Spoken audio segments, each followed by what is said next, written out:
I have finally finished reviewing and playing Kunitsu Gami Path of the Goddess, and I have to say, this is quite like no other game I've ever played. But first and foremost, I want to give a big shout out to Capcom for allowing me to receive the review copy to review this game, but keeping that in mind, I'm going to keep it objective and as fair as possible. Now I have a lot to say, guys. Let's go ahead and jump into the Cali Q review.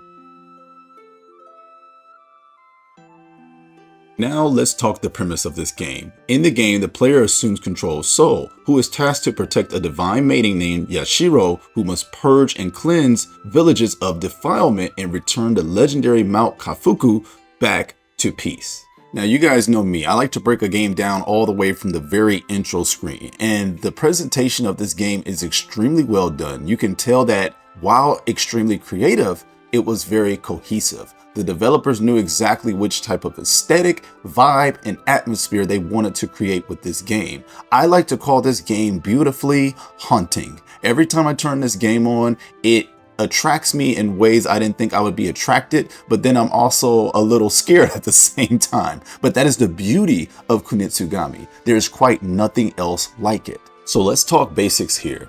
One of the basic gameplay loops of this game is to go into a village, purify the defilement, which are also the villagers in this case, free them from their prison, and then you can assign the villagers roles. Now these roles range from a plethora of different options such as archery, there's even a marksman, there's even a sumo wrestler once you guys get a little bit further in the game. I don't want to spoil all of the different roles, but there's a various amount of roles that you can assign to the villagers to help you keep out the demons, or aka the Thief, which they are called in this game. And this is where the beauty and excellence of this game really kicks into play. With the different villager roles, you have to strategically place them every single nightfall to protect Yoshiro while she's walking the path. This is where the game starts to get crazy, fun, and entirely unique.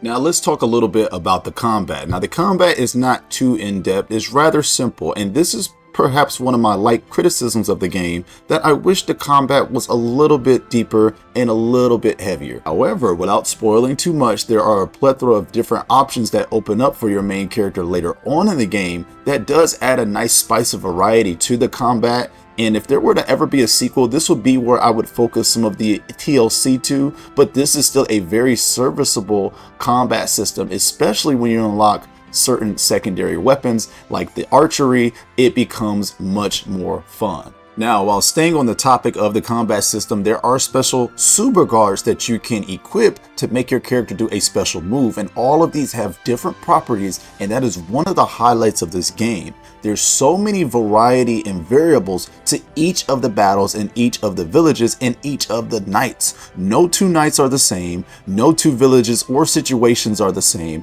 and you can get extremely creative on how you want to complete that mission. And while we're talking about customization and player experiences, later on in the game, you unlock the ability to actually upgrade Soul, which is your main character. This opens up a variety of different builds and different ways you can build your main character, thus making everyone's playthrough probably different. And I love that when a game does that. It ranges from a new play style, a new archery system, and even a better way and more efficient way to command the villagers while you guys are on the battlefield together. I think Capcom did an excellent job of making this feel very customizable and unique to each player's preference. Now, naturally, you can also upgrade your villagers in the builds in the way that you would have them upgrade. You have to spend a certain amount of key points that are limited that you have to distribute in a strategic way, building the roles that you believe are the best roles to build. For me personally, I'm an archery and woodcutter type of guy. That's how I started, and that's how I pretty much finished. Next, I'd like to talk about the mission variety. Each new stage, I felt a new sense of tension and excitement, especially as the night began to fall. I could feel myself questioning if I had set up and prepared properly the day prior to. Speaking of the day and night system as well, I love this system. I love day and night systems in games in general, and I think the way that this is utilized in Kunitsu Gami is one of the best ways I've seen a time or day and night cycle used in any video game ever. It is honestly one of my favorite highlights. But going back onto mission variety, this game took me in so many different twists and turns, and each time I was excited to start the stage. I can see how a few people may feel a little bit redundant, or some of these stages could feel a little samey, but for me, they did just enough to keep me eagerly engaged and fully enthralled in the experience that I was having. Not once did I ever step outside of trying to purify this mountain.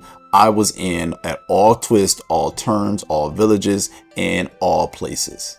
Now, speaking of boss battles in this game are extremely well done. I love that before you start the boss battle, you will assign roles to the villagers, and it's not just a hacky and slashy. You have to actually be cognizant of the roles that you're assigning for certain villagers, and you have to see if this preparation will work for this specific boss battle. There were some tough baddies on my way up the mountain, and I feel like there were certain times where they just made me want to rage quit, but in a healthy and good way to where I didn't rage quit.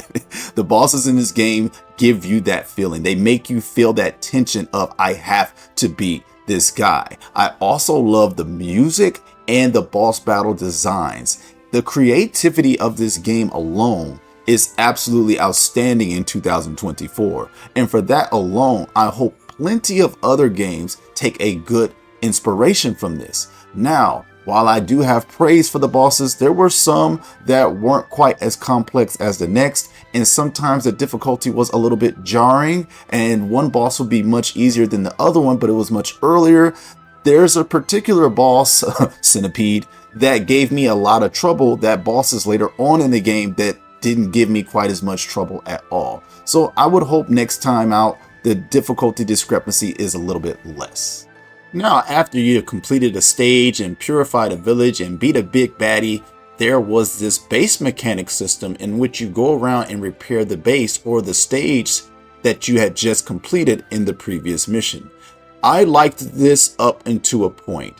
After about the 6th or 7th stage, I didn't quite want to go through the village and have to pick up wood and have to manually complete all of these repairs. It got to the point where I did about the first 6 or 7. I was excited to do so, but once it happened after every single stage completion, I eventually got a little bit burned out of it. You're just basically telling your villagers to go repair these certain artifacts of the village, and you get rewards and special things from Yoshiro after you do so. This is a mechanic that I hope they can improve if there's ever a sequel. Make it one big base, make it an HQ system that develops over the course of the game, because doing it after every single stage was just a little bit repetitive to me.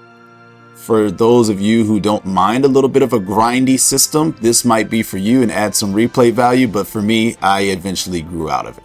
Now, speaking of things that I wish were improved upon or I would like to see addressed in the future, if there is a future for this franchise, would be the option to have co-op. I think online co-op would have helped expand the reach of this game and make it more accessible and appealing to those who just might not know exactly what they're looking at. However, if you put two friends in a situation where they have to rely on each other strategically and action-based, you could have a golden goose on your hands. Another critique that I would like to add to the game is I wish the narrative was a bit stronger. This game doesn't have many cutscenes, and as you can tell, it looks like it was developed more on a budget. A lot of folks call it or akin it to a PS2 game. But I wanted more of a narrative to go along with the tension and the weight that I was feeling during my gameplay experience. So that would be the one thing that I would love to be improved if there is a sequel. Also, the dodging mechanic is a little bit unresponsive compared to games like, like a Devil May Cry or a Bayonetta. I would want the dodging to be a little bit more responsive in certain areas. But all in all, this is my sleeper hit of 2024. It is graphically beautiful. I love the blend of action and strategies. The strategy elements with the villagers are so well thought out and so fun. The creativity is off the charts. I love the varied missions that are available, and I can't help but really appreciate the little small details like the music, petting the animals, and the tension. The tension that I feel when starting a new stage is something that I've been waiting to feel in a game for so long, guys. So wrapping up my Kunitsu Gami review, it's such a shame that quite many people might not play this game. And I have no idea what Capcom's sales expectation for a game like this is. But I'm going to give Kunitsu Gami the official CaliQ review of 9 out of 10. This game is a 9 out of 10 to me. It's one of my favorite games of the year so far, and I hope that this game will inspire inspiration upon inspiration for developers to reach into their creative bag and create a product that is truly unique that we all have come to know and love from video games. Thank you guys so much for supporting the channel. Let me know if there's any questions you have about this game. I'll consistently cover this game because I believe it deserves to be covered. Hopefully we can spread more awareness about this amazing sleeper hit title of 2024. And shout out to Capcom once again for providing me with the opportunity to review and play this game. Thank you guys for watching the review. Hit the subscribe button for more, and I'll see you guys on the next path. Bye bye.